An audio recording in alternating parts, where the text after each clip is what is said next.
honest. There was no upscale chicken and waffle. There was no lobster mac and cheese. We're talking about 17, 18 years ago. There was no contemporary dining. There was Justin's up here. There was the soul food places, and shout out to the soul food places. But they wasn't contemporary. You wasn't opening a bottle of wine. You wasn't spending $100 a head. You wasn't using olive oil, because that was a type of education. And I went from 5th group to I met a guy out here. He was ahead of his time. Lorenzo White. He had a restaurant called Harlem Bar, and it was and I'm like, damn, these dudes almost got it like how we do it, because they had the pizzazz, they had the vibe, they had the art culture. It was that culture of art, of music and visual arts. They had it, but guess what? They didn't have. They didn't have etiquette of a chef. Guess what I was? Shit. Hey, you tell me if I come here and show y'all how great restaurants run. I can sit here, we can listen to good music, the music I like. We can do mac and cheese the way I like. So what if I'm doing a risotto style with cavatelli pasta and smoked Gouda? It's the same as mama's stuff back in the day, if let me tell it. So what if my chicken and waffle was a quail and blue cheese and rhubarb waffle? That's just how it was. Because once you know how to speak that language, you can do whatever.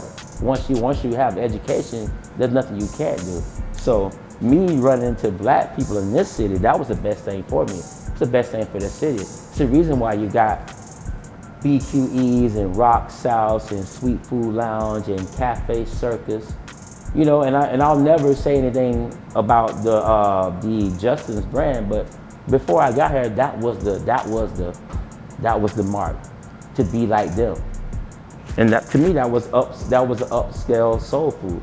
What I am is I did indigenous contemporary cuisine. Indigenous to who? Indigenous to me, indigenous to Atlanta, indigenous to our culture. Because how dare you keep us in the box, saying that we only can be successful in such a thing?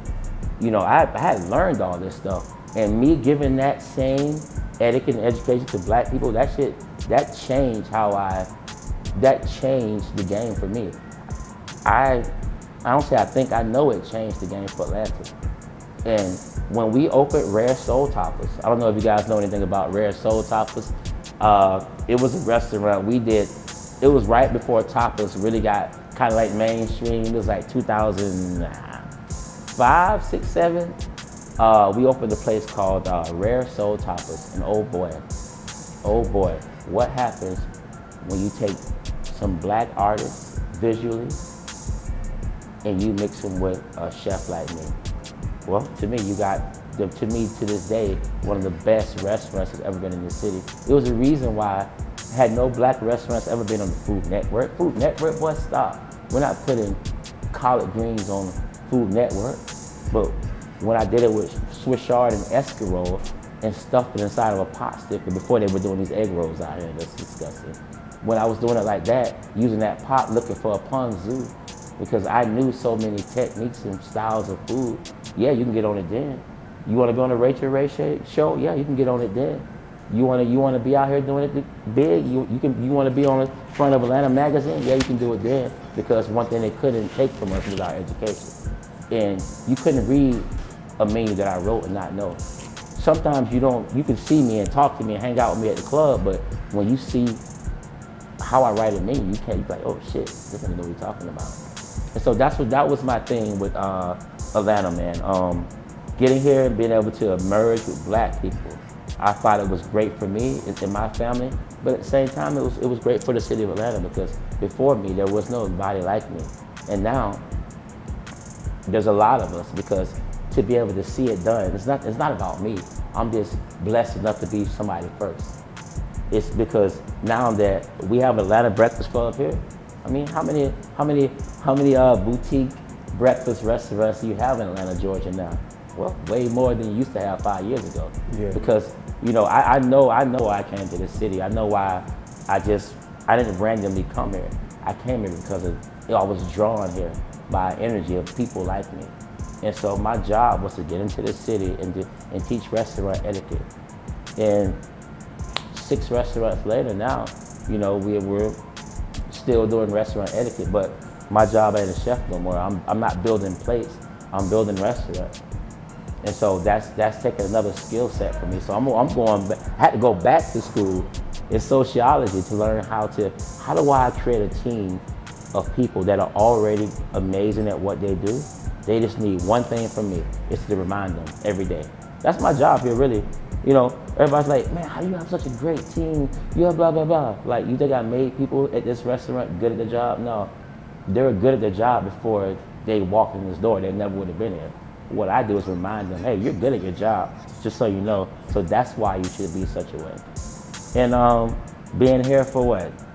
Been in this city for so long, man, I think it's to the point now where I could just chill and be whatever, but it behooves me with this amount of education to teach and educate, because if you can come into Atlanta Breakfast Club and have an amazing experience, that means you can go to another black restaurant, then another black restaurant, another black restaurant.